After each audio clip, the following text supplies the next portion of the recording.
Meghan and Harry's son Archie Harrison one way can become a prince.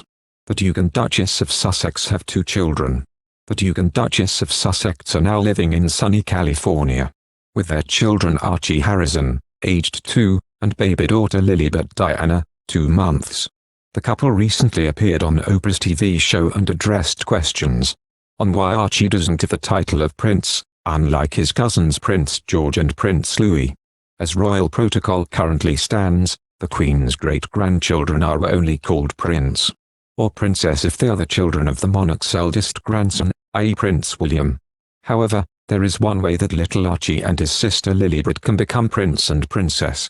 Danielle Stacey reveals, the understanding is that children of the Duke and Duchess of Sussex are entitled to become a prince or princess, but only once Prince Charles becomes king, as they would then be the grandchildren of the monarch, in accordance with a 1917 letters patent. Harry and Meghan's son Archie was actually offered a title by the Queen after his birth, that of the Earl of Dumbarton. But the royal couple decided not to give Archie this title, so he is known as Archie Harrison Mountbatten Windsor. Time will tell if Archie and his sister Lilibet do go on to become prince and princess. Meanwhile, the Sussex family are currently enjoying private time together at their home in Montecito, California, following the arrival of Lilibet. Harry and Meghan have taken parental leave to care for their newborn and toddler, which is 20 weeks in total according to their company Archie's policy. The leave period is due to finish around the end of September, so we expect to see more of the royal family from October. UK regulators Ofcom did acknowledge in their decision that Piers Morgan's March comments about Meghan showed apparent disregard for the seriousness of anyone expressing suicidal thoughts. A UK broadcast regulator has cleared Piers Morgan in an investigation into his controversial comments about Meghan Markle's candid mental health admissions earlier this year.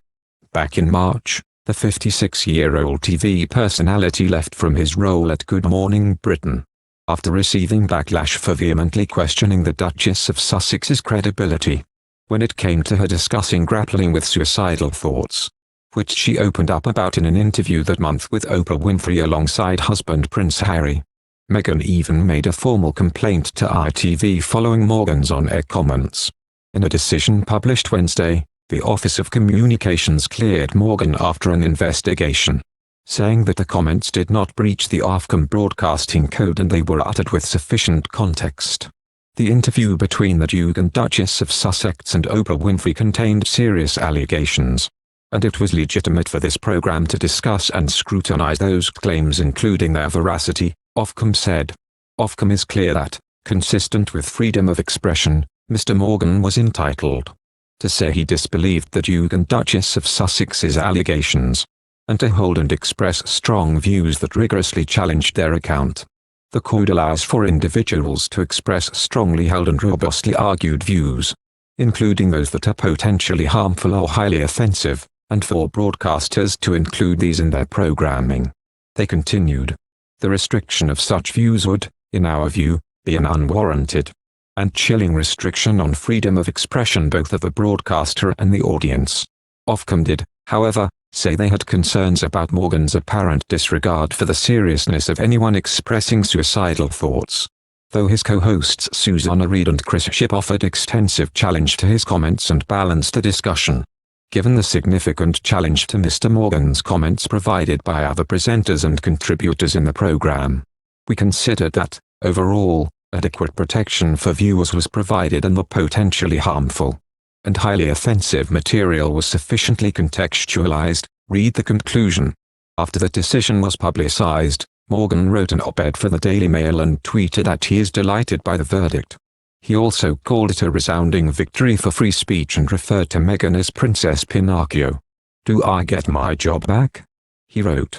Among those speaking out against the decision on Twitter was author-activist Dr. Shola Moshogbamamou, who said, Piers Morgan consistently aggravates bigotry, racism, sexism, misogyny against Meghan on national stage, uses his white privilege with power and influence to effect. Ofcom just legitimized his conduct. Systemic racism and white supremacy thrive because UK is institutionally racist. "I don't believe a word she says," Meghan, Morgan said. "I wouldn't believe it if she read me a weather report. And that fact that she fired up this onslaught against our royal family, I think is contemptible. He later attempted to clarify his comments on mental illness and suicide. In her Oprah interview, Meghan said, "It takes so much courage to admit that you need help. It takes so much courage to voice that. As I said, I was ashamed. I think it's so important for people to remember you have no idea what's going on for someone behind closed doors. No idea," she said at the time. "Even the people that smile and shine the brightest lights. You need to have compassion for what is actually potentially going on." Thank you for watching. If you like our video, would you please help us like, share and subscribe our channel. Wish you happy to see our videos. Thank you very much.